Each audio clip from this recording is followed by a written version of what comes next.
which is Absolutely, also quite a huge number. So, of course, polling stations now open. Majority of them open. We've seen in Westlands, there was a little bit of disorganization there because it looks like the gates were locked, and suddenly when they opened, everybody was rushing in. And yeah, remember, it was rushing in. we spoke to Raquel earlier, and it was the same situation at a city primary school. Soon as the gates were opened, there was a stampede to run in, and there was a few injured people because of that stampede. So let's maintain order in the wake of this particular election. But like you mentioned, Michael, when it comes to voter turnout, in the 2013 general election, 86% voter turnout. Will it be higher this time? Of course, this election, many political pundits have said, will be decided by the voter turnout. And during the nominations, I mean, we saw a turnout like never before for a nomination exercise. So the expectations are the turnout will be rather high. Voting has begun. On your screens there, live pictures of voting ongoing from the city primary school here in Nairobi, one of the biggest polling stations in Nairobi County, as we continue to monitor the turnout of the voters today. Yes, and looking at also how the voting is going on, it looks like it is fairly simple. It is well color-coded. It looks like the officers are well coordinated, because remember, we also saw another lady, and as you can see right now on the screens, there is those different colors on the covers, which basically is where each ballot paper that you pick, whether it is for the MCA, whether it is for governor, for president, you basically place it into the box that is color-coded as per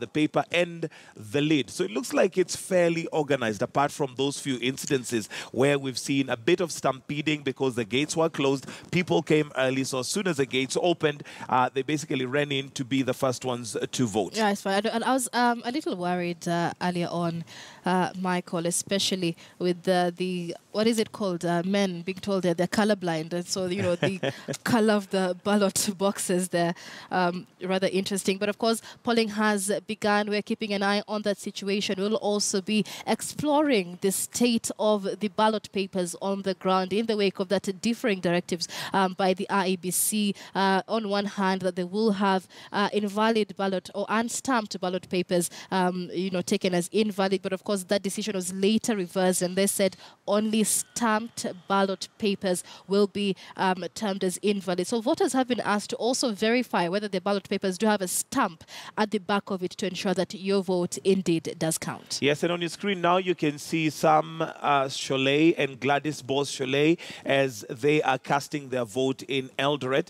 Gladys Bose Cholet going for the woman rep for Uasin Gishu County, and there they are casting their vote. So it looks like also the leaders have come out early, and this is a good sign because I think they also want to show people that they're confident that their vote counts as much as those of the residents who are coming out to vote for them. So right now, what you can see on your screen in the beigeish jacket is Sam Cholet there with his wife Gladys Bose Cholet, basically filling in and maybe looking at their bio data. Then, of course, pick up the ballot papers and proceed to vote. It looks like it's an exercise that is fairly organized. Once the polling stations are open, it seems to be having a good flow in terms of how it is running, because the papers are well and clearly colored, and that makes it much simpler for anybody who is voting to know where to cast their ballot. Absolutely, Michael, and we will be linking up with our reporters in just a few minutes to get a bit more information on the ground,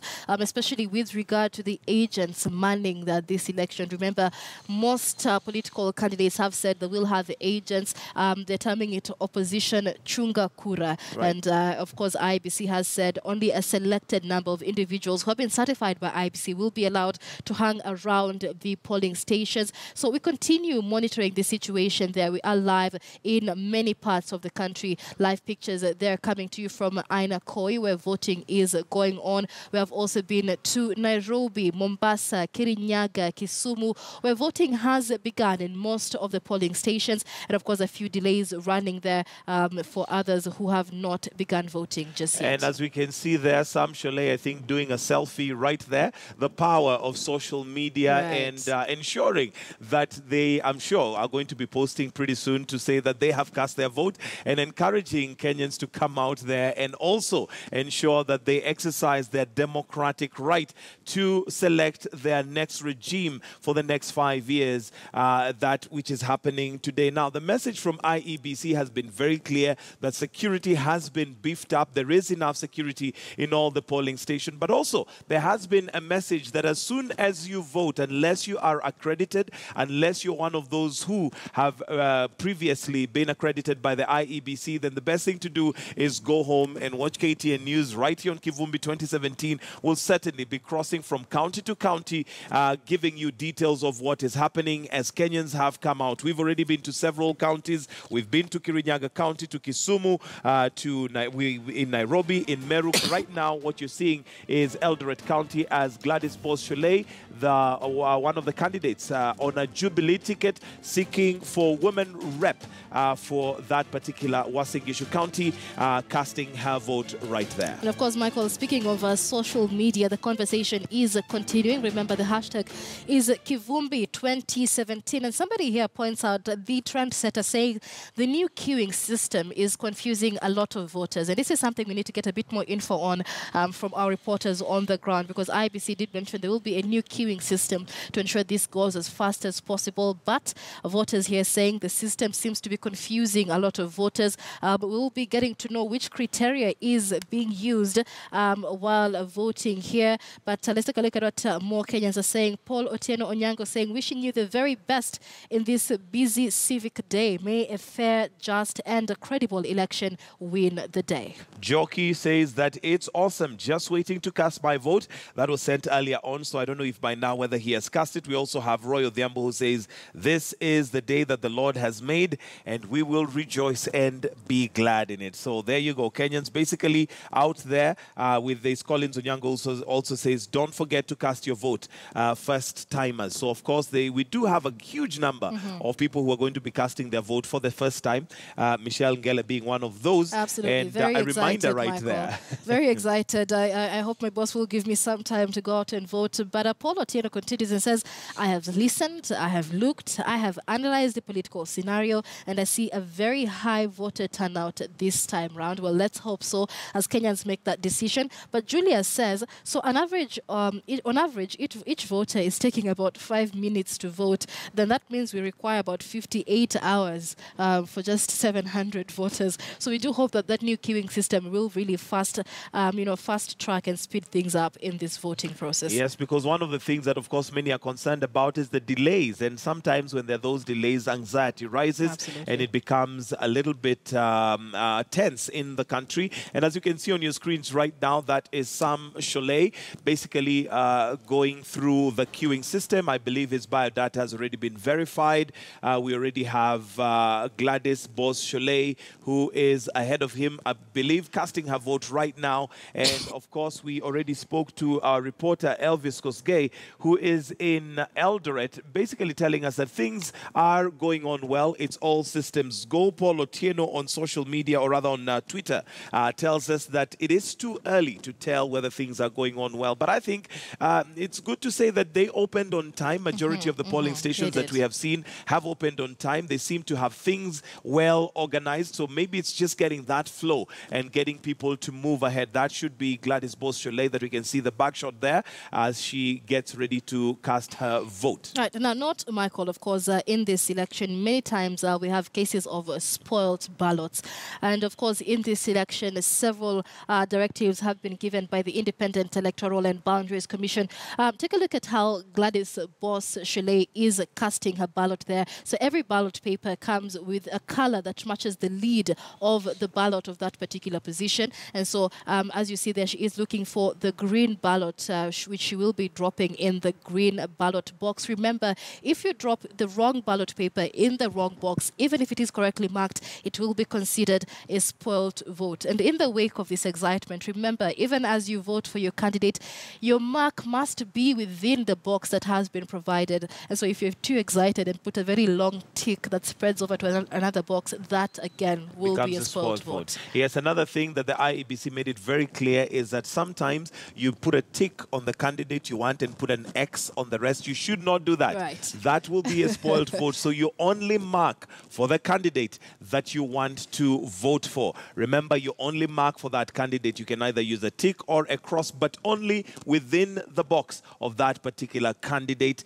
And again, just to emphasize that they are color-coded. So each paper has a color that matches the lid of that particular vote that you should be casting. And just in case you're colorblind, I can see that there are officers and agents there who are willing to help you basically identify what goes where. That, I believe, is the back of Sam Cholet as he now puts, a cross or a tick on the candidates that he is voting for this morning. And of course, the secrecy of the ballot there, the pinnacle of democracy in our country. A big day for this great nation. 19.6 million Kenyans headed to the polls to choose or to elect 6 leaders, rather. And in the 2013 general election, which saw the election of President Uhuru Kenyatta, there were 14.3 million registered voters, an additional 5.2 million registered voters in this year's election.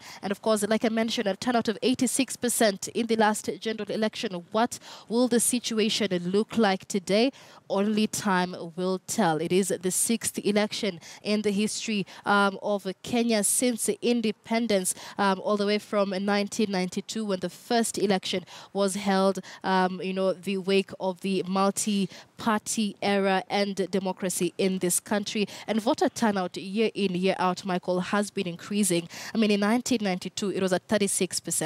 In 1997, it rose to 40%. In 2002, it rose to 61%. But of course, in 2007, considering the situation, it dropped to 46%, rising again in 2013. How will it be this time? Only time can tell. Only time will tell. And again, this is not just an important election for Kenya, but also for the region. I remember we spoke to the High Commissioner to South Africa, and one of the things she said is that Kenya, being a more mature democracy than even the South African democracy, they're looking up to us as big brother, basically, as to how this is going to happen. This being the 6th election since multi-party was introduced in the country, and ensuring that Kenyans go to their ballot and, making sure that Kenya is basically deciding today. And, this is Kivumbi 2017, bringing you a wall-to-wall coverage of what is happening. A number of polling stations already open, and we're going to be crossing over to other of our reporters in different areas as we bring you more information on what is happening. Do let us know where you are, how things are going, and you can do that at the hashtag Kivumbi 2017, or you can also tweet us, and that's at KTN News, or you can tweet us directly at Michael G. Gitonga or at Michelle Ngela. We'll take a short break, but this is Kivumbi 2017. We will be right back.